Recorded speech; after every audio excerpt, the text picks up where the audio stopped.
Greetings, everyone. Welcome to this week's Pastors Podcast. I'm Cory, here with Joel Hello. and Jason. Hello. And this week, we want to talk to you about a couple things.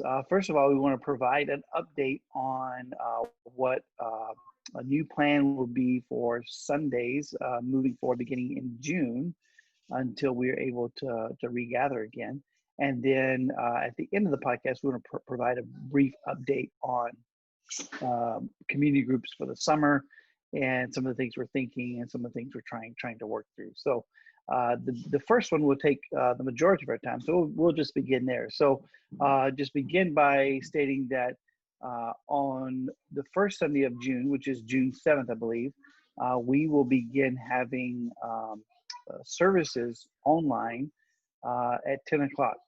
Now, what we want to do for the next several minutes is talk about what we mean by services and what we don't mean, and then talk about why we're doing what we're doing.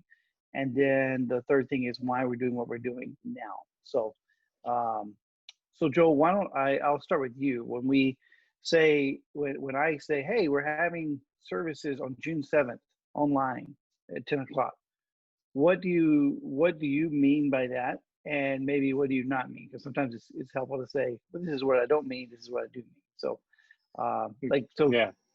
yeah, I'll let you start the discussion for us.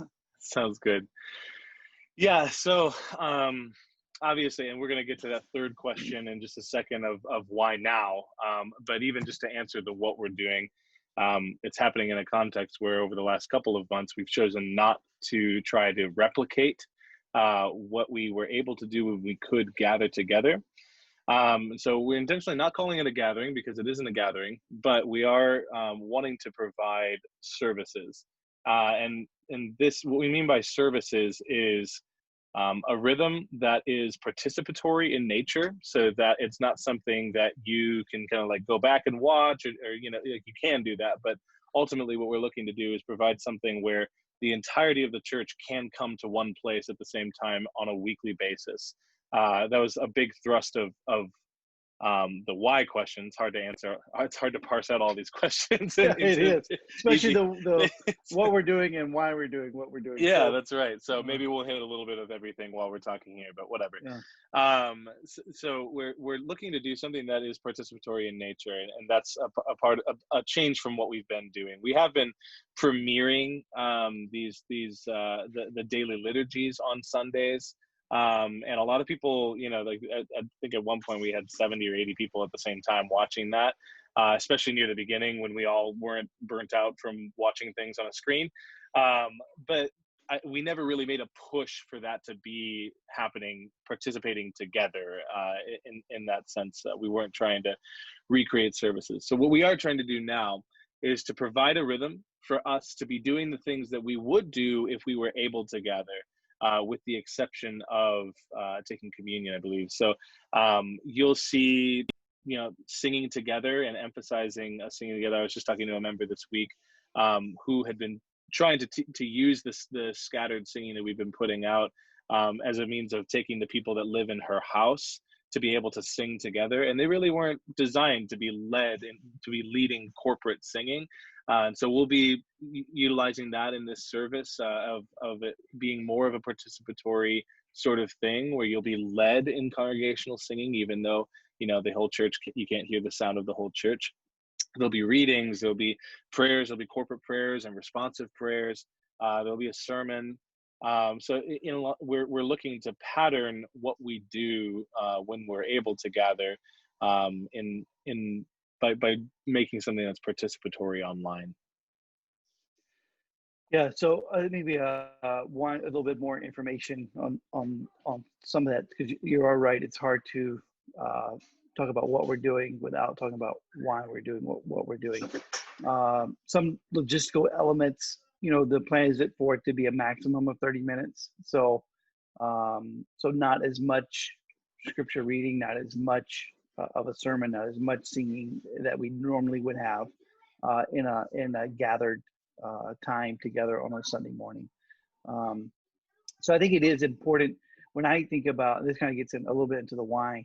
When I think about what we do on a Sunday, we we have traditionally centered around like our fivefold liturgy of reading the word, praying the word, singing the word, hearing the word, and seeing the word. Now, all of that is significant in the physical gathering of people coming together, that we together participate in all of these things, that we're not just consuming, but we are participating and engaging in each elements of these liturgical acts. Now, independent of a Sunday gathering, for at least four of the five of those, we would say you should, are good things to practice other times of reading the word, praying the word, hearing the word taught, singing the word. The one that is uniquely kind of tied to the physical gathering is seeing the word with baptism and communion.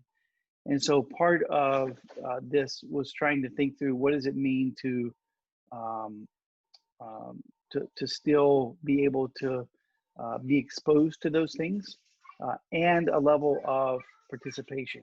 Because again, Joel, you mentioned this word participation a lot. One of the things that we are going to try to be active in doing is encouraging you to participate. So where in the past, for example, like Joel mentioned with the singing, you've kind of watched some of our musicians and artists singing a song to where now Joel's being exhorting you to sing. In the teaching that I do or another pastor does, we'll be encouraging you to comment on the comment section and on the platform that we're using with YouTube. So may asking a question of reflection, again, to encourage participation. Because one of the things that, at least for me, honestly, and I think it's as true for a lot of people, is that, with all of this going on, like I can be connected to individuals. So like, I see Joel and Jason on the screen just about every day. So I feel connected to them. But it's also easy to lose a sense of being connected to City Church as a whole. So one of this is encouraging participation. So we're all reminded and part of this rhythm of like, hey, we are part of a larger group of people. We are part of a larger family. We are part of a larger collection of people who have said, I want to be a part of City Church, to be a part of our laboring together to see all things new in Christ. So, and we're also going to be putting a Zoom invitation at the end of that.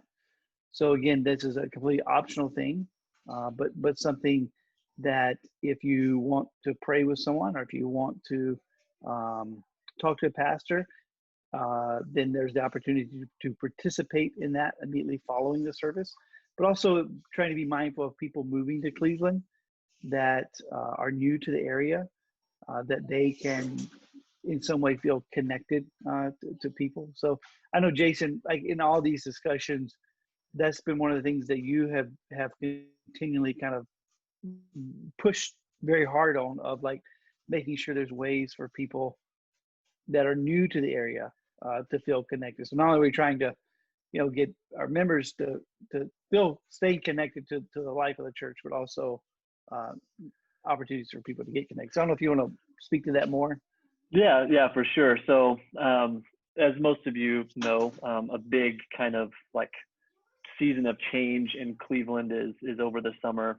Schools ending, a lot of residencies are kind of like ending and starting up over the summer. And so just if you look at the numbers of when people end up connecting to City Church for the first time, that happens a lot over the summer. So one of the things that I've really missed and just was wondering a lot about is how do we connect these people? Because for a lot of people, particularly if you have a church background, the first way you would go to experience a church and what they're all about, get just a taste of who they are, is to go to a service.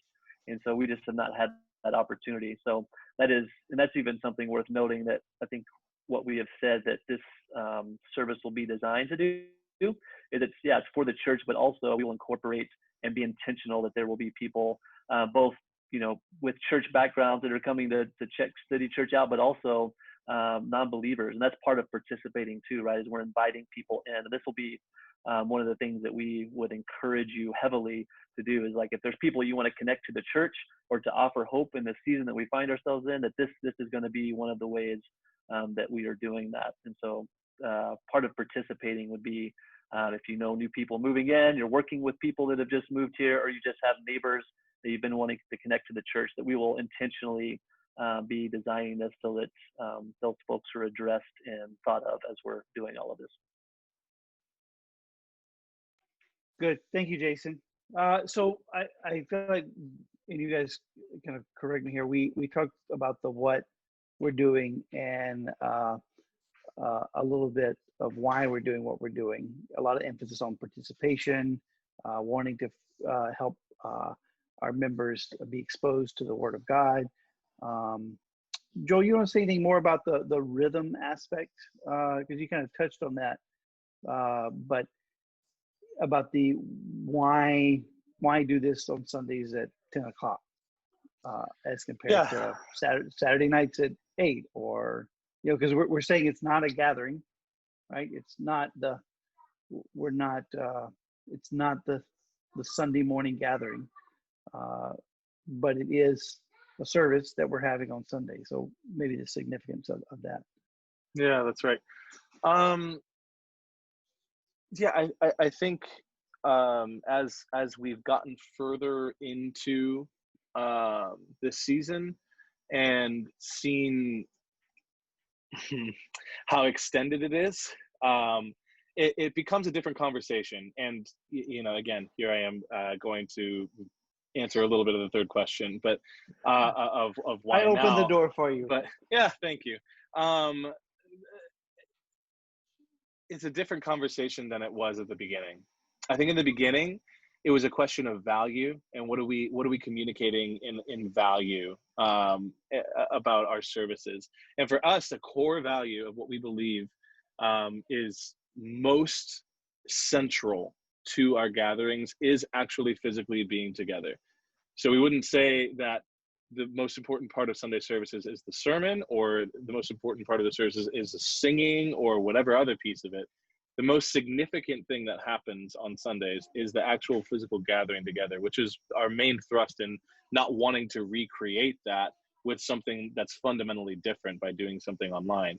I think now that we're into this it is a question of rhythm, of even thinking about whenever re-entry back into being able to gather looks like. What does it look like to not have gathered for 6 months or a year?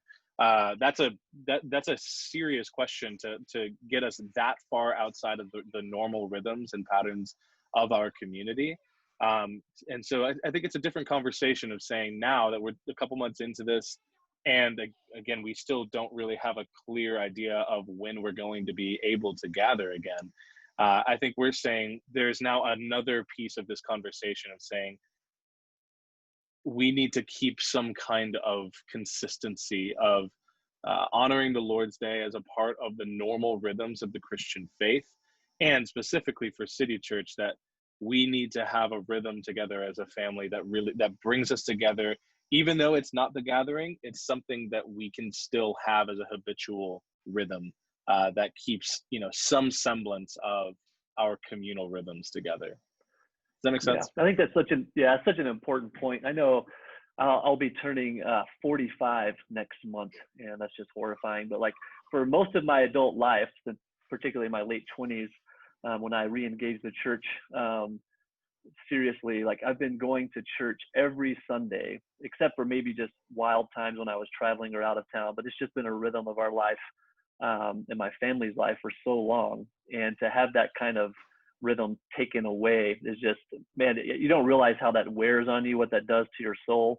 And I think one of the things that we've talked about is, while like singing and the sermon aren't the main thing we do, they're not unimportant things. And so to bring some semblance of that back because of the extended time that we find ourselves in, I think is just, I'm really excited to bring some sense of that rhythm and those things that are so central to our faith when things are normal, whatever that is.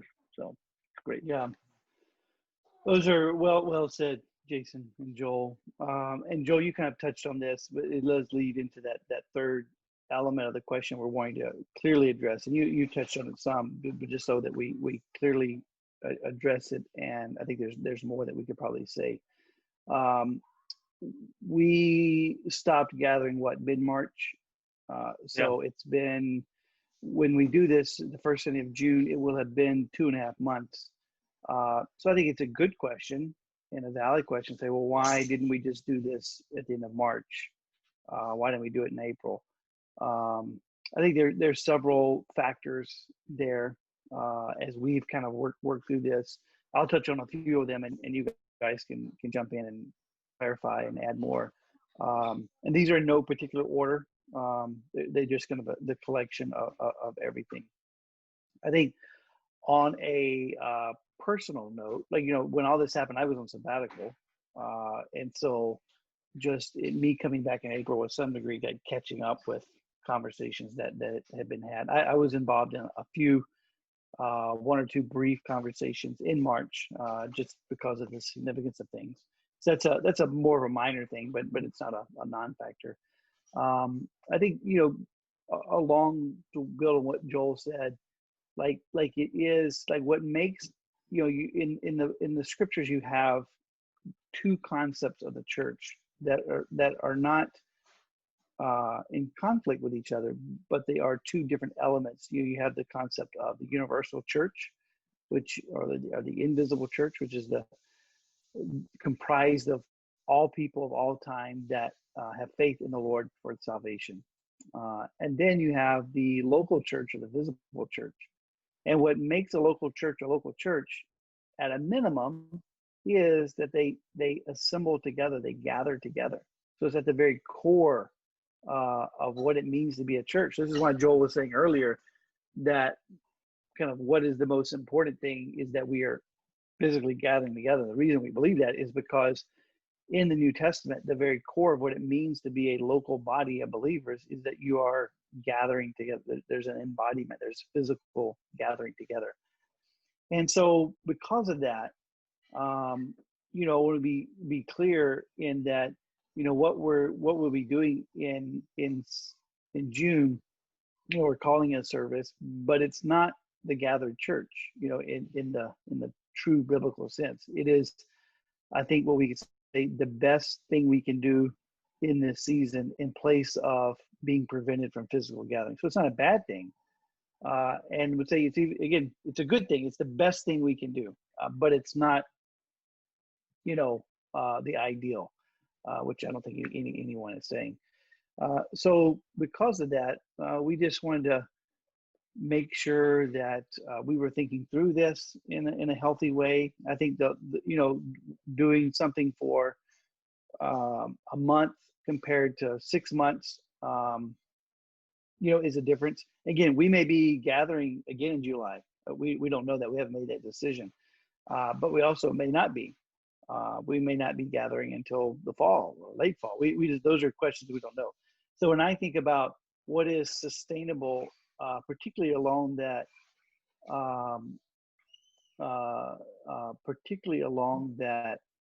idea of our need to be exposed to the Word of God that we get on Sunday morning, just wanting that to be, the importance of that to be clear and what's the right word? Clearer and maybe more emphasized in what we're doing. So for our own health and sustaining the life of our congregation. So, so those are some things for me, when I think about why we're making the decision now as compared to like a month ago. So I don't know if you guys want to elaborate more, add some more things. Yeah, I can elaborate a little bit more. I think I could just say pretty clearly, like, I don't regret how we did this. I think it was a good thing. Like I said, it was a bit of demonstrating our values and beliefs. And one of these beliefs significantly is that we're embodied creatures, and that the physical presence with one another actually is significant theologically. And so we've articulated that. And like I said, it becomes a different conversation given the amount of time that's elapsed. And now we have different questions that are a part of the conversation than were necessarily there before. I think it's worth saying too that it did allow for a number of things that we've said in previous podcasts, I believe. It afforded us the opportunity to emphasize a lot of the things that we were looking to emphasize already.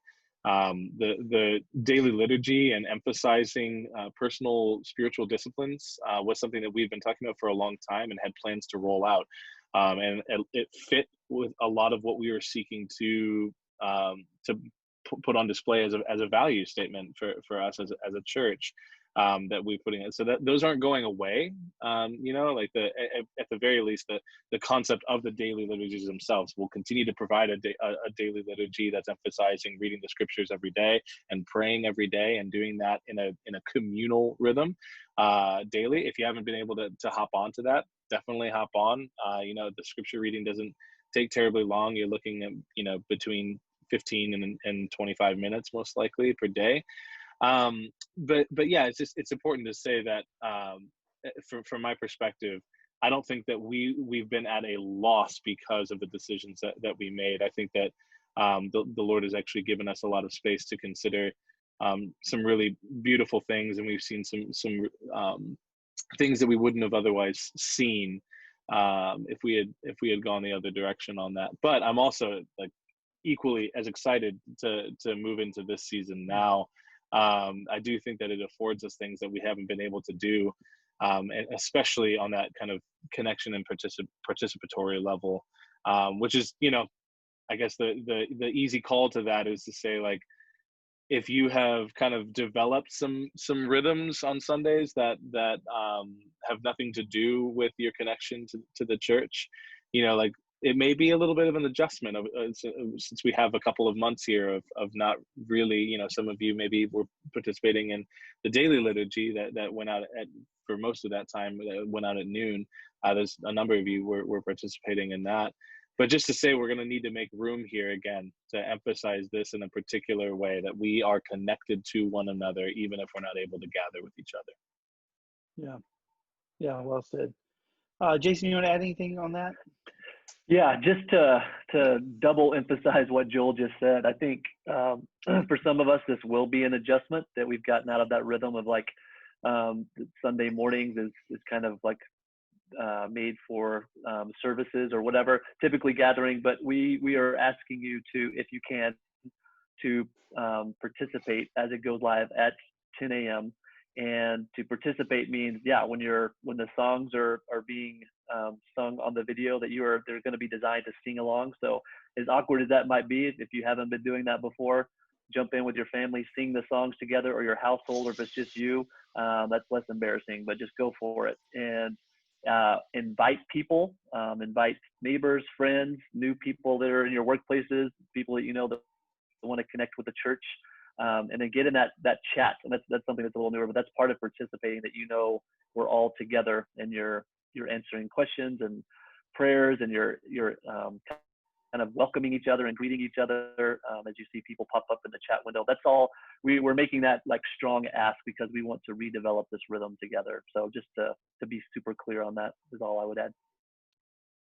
Good. Yeah, good. Thank you, Jason.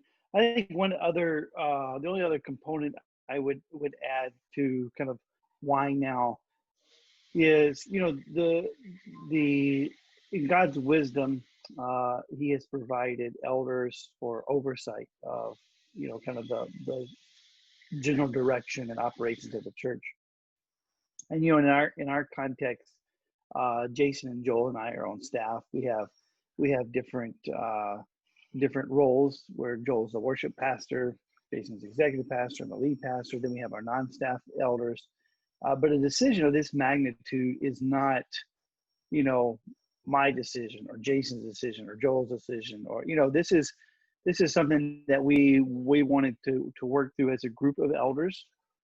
And like, these are new things, they're complicated decisions. And, it was 7 of us. We probably had 12 different opinions on what good ideas were and stuff. And so we wanted to be faithful to our convictions, but also trying to, like, sometimes it requires wisdom and time. Sometimes wisdom needs time to be able to be fleshed out, and making sure we're thinking through things. And so again, I think our tendency is to we want to make the right decision, and if that means taking a little more time to work through that, then I think I'm thankful for the brothers that I serve alongside with as fellow elders, of just patience with each other and the freedom to kind of express and articulate what you're thinking, your convictions, and a continual effort by everybody to find the common ground and what we think is the wisest and most faithful way forward. So that's part of it too. So, but anything else you want to add about this?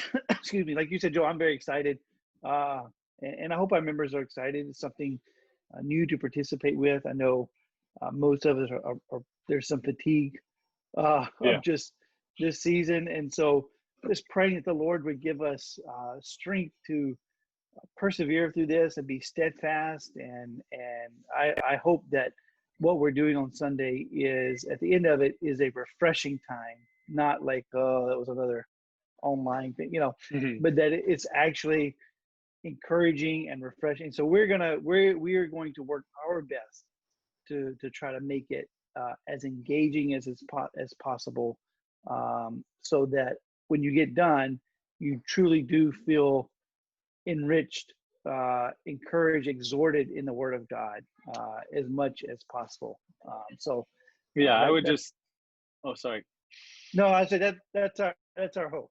So go ahead, Joel. Definitely, yeah. I mean, I would just say that there's probably a number of you guys listening that are like, yeah, okay, finally, that's good. It's what a lot of other churches are doing. And so, like, good job, gold stars. 2 months later, you're doing some other things. So yeah, that's probably true. Yeah, that's right. We might be a little slow. That's okay. But actually, I do hope that there's an opportunity here of just like, I think like you said, everybody has this kind of screen fatigue thing going on. I think that does affect the way that we're thinking about this. Like you said, it's going to be shorter. Than we're definitely not trying to recreate the length of a normal gathering. It's just people's attention span. My attention span doesn't go that far.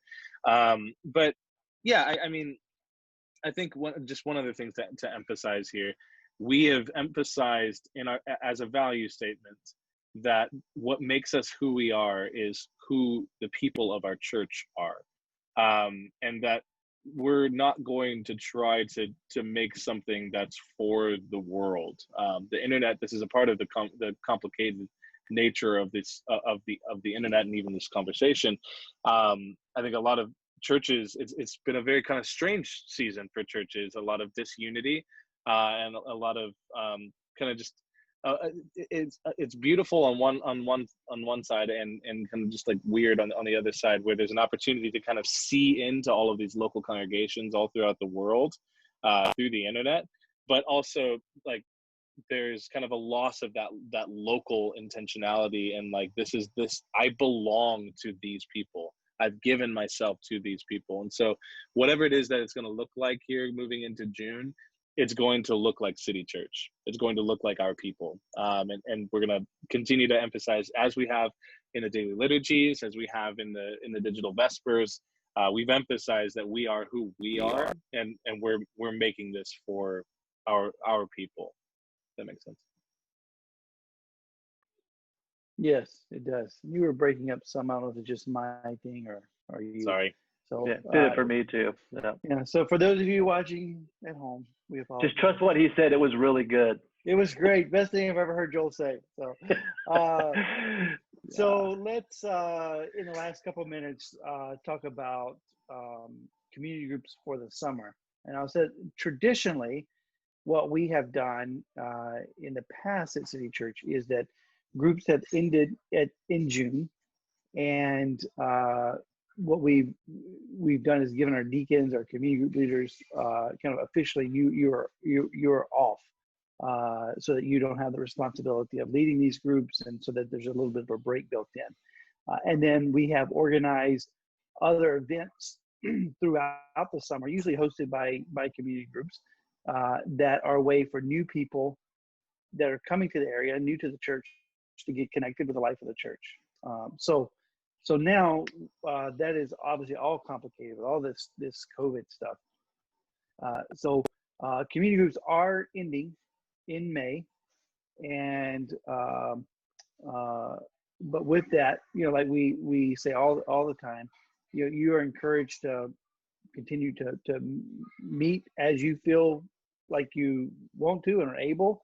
I think the main thing is just that we're trying to release the deacons from responsibilities so that they have breaks. So again, getting together, texting, if you feel comfortable meeting together, I mean, that's your prerogative. Uh, you know, do those things, whatever you're comfortable doing, but do as much as you can to stay connected. We are officially not having any community group events or things like that for the month of June. And what we are trying to work through now is what can be allowed for July. So Jason, I don't know if you want to touch on just some of the complications of working through that type of decision, some of the tensions that we're trying to wrestle with as we think about uh, what we can make available for people officially from a church perspective. Yeah, absolutely. So I think some of the tensions we've already alluded to, but I think one tension that we are seeing and hearing about is just Zoom or screen fatigue that we have encouraged our community groups to get together on Zoom for meetings, and different groups have done that in different ways. But I think what we have seen is a pretty dramatic drop in participation there. And so we're trying to balance, we want to provide opportunities to be connected to the church, particularly since we haven't been doing, even kind of a service on Sunday, that was kind of our only means of keeping some sense of connection to each other in the church. And so that's one tension. And then the other is just that we continue to be driven by love for neighbor, wanting to do the right thing for the most vulnerable in society. And so we've been still having conversations with people in the medical field that are members and even some non-members, people outside of City Church in our circles. Have someone that's coaching me that is talking with hundreds of churches every week, literally, and just trying to pick their brains on what's best to do in these scenarios. So I think where we landed for June is that we know that our deacons are tired. They've done a lot to kind of keep things together. It's a weighty job that they do, taking on a lot of the burden of caring and the logistics of these things. So we want to give them a break, and also just be able to think through wisely what to do next. And so we're already planning some meetings, conversations about what would it mean to either not encourage or encourage people to get together in person or whatever that looks like. But we just want some time to be able to evaluate that well. And so officially giving a break in June, but obviously that is one of the few mechanisms we have for connecting. So encouraging you to still stay connected, even if those official meetings and things aren't happening. So kind of putting the onus on you guys because it is important to stay connected. But at the same time, that gives us a little time to think through June or July and beyond as to what we're going to encourage and lead you guys to do. So I don't know if that was helpful, but that's kind of the things we've been thinking through. Yeah, perfect. So I think we would just ask for wisdom, prayer for us as staff, as pastors, as we navigate just what is wise and loving. What can we do? What is not wise to do? What can we officially promote? So just just pray for wisdom for us. We would appreciate that. So okay, we have, speaking of Zoom fatigue, we have had a lengthy podcast here. I don't want those listening to fall asleep while they're sitting in the chair listening to this. So anything that you feel that has to be said before he closes up here? Good, Joel, good, Jason, good. Okay. So thank you guys for listening. We appreciate it. As always, if you have questions, please reach out to us. The best thing is just to start with Jason, shoot Jason an email, and he will make sure it gets the appropriate person if he can't answer it. And also, just as we've talked about closing up any community groups officially, please take a moment to thank your deacons. These are men and women that love this church so well and spend so much time. So just take the time to say thank you to them, send them a text, send them an email or something, call them, set up a Zoom meeting to say thank you, whatever it is. And to our deacons who are listening, thank you. Thank you for your work that you do for this church. We could not be the church that we are without your faithful work. So we're very grateful for that. Appreciate that. So as always, thanks for listening and hope you have a great day.